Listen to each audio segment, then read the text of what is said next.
In 1991, the Internet became available for public use. From 1996 to March 2013, the number of Internet users has grown from 16 million to 2.74 billion. Out of that, 1.74 billion have a social networking account. That is nearly 25% of the world's population.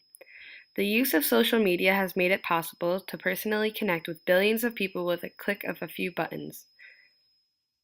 Websites like Twitter, Instagram, Facebook, Tumblr, and YouTube have opened up opportunities for people, popularly teens, to share their opinions and connect with other users internationally. However, this opportunity for personal connection has allowed the thin line between stating an opinion and harassing another to become blurred. The growth of social media has also seen the growth in cyberbullying. The anonymity feature found on numerous sites like Tumblr and Ask.fm allow users to send hurtful comments while hiding behind a screen.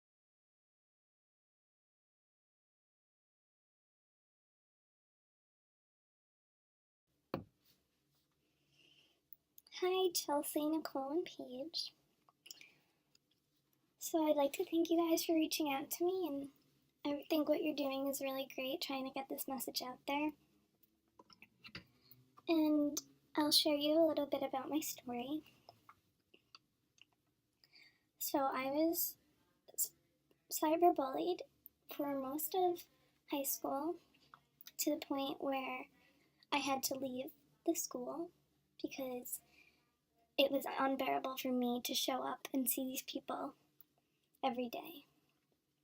And to think that I had to go to a place where I was hated and everyone thought I was ugly and that I just was nothing, and they made me feel like nothing. And I was sent to a hospital for my depression because I didn't think that I could go on anymore. And it's hard when you just read these comments, and I shouldn't have even had a form spring or any of that if I felt this way, but part of me wanted to know what these people thought about me. And they would just say that I'm a whore and I'm ugly and I'm fat, and even though I had an eating disorder, I would never be good enough, and I just wanted attention, and I just wanted them to stop. When creating an account, most websites ask for users to agree to terms and conditions. These agreements are usually lengthy, and most tend to click agree and skip past the details.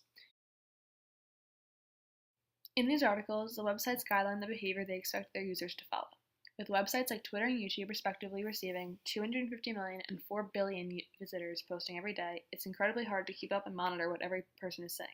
It is because of this that a responsibility is put upon the user to follow the guidelines they originally agreed to. Typically, these guidelines prohibit the harassment and threatening of other users, but in many situations, the guidelines have no power in preventing or eliminating the bullies. For example, Twitter users have the power to report another user if they feel they are breaking a guideline, such as harassment. But in the Twitter guidelines, it's also mentioned that if a user is breaking a rule, Twitter reserves the right to terminate their account, but they are not required to. This clause makes the possibility for cyberbullying without repercussions even greater and allows for repeat offenders. Often these cyberbullies attack others online and then cling to the belief that they have a right to their own opinion to defend their hurtful statements.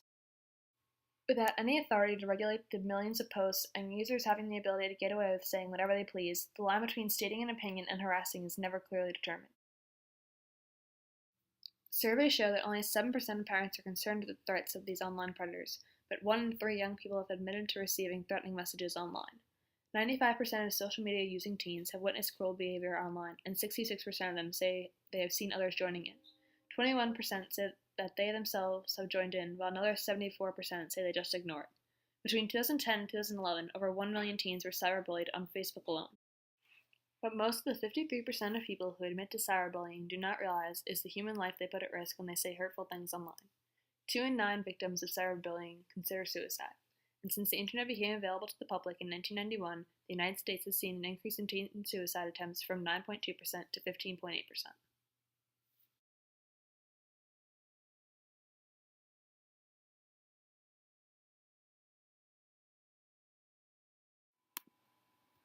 James Ward was awarded a partial scholarship to Howard University but denied financial aid.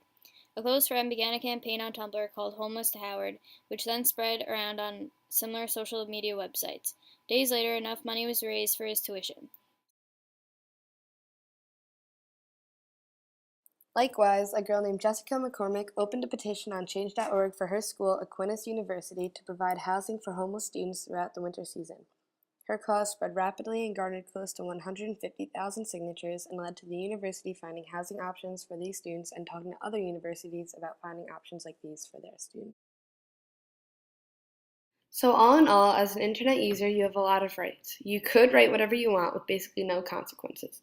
This can be a good way of expressing your opinion and staying connected, but unfortunately, some do not understand that there should be a boundary for what you should or shouldn't say. Even though it will not be enforced, where morally does it become too far in what you are saying to others? Being an internet user comes with responsibility. You must make conscious decisions and be aware of what you say to other people and how it may affect them. Because is it necessarily fair that you can humiliate them to everyone just if you alone choose to? The answer is no. And if everyone watched what they said online, then certain people wouldn't be afraid to express their opinions in a positive way. The internet is a great tool in everyday life, and we should use its powers for good. Internet is good. Use it responsibly. Take it from somebody who knows.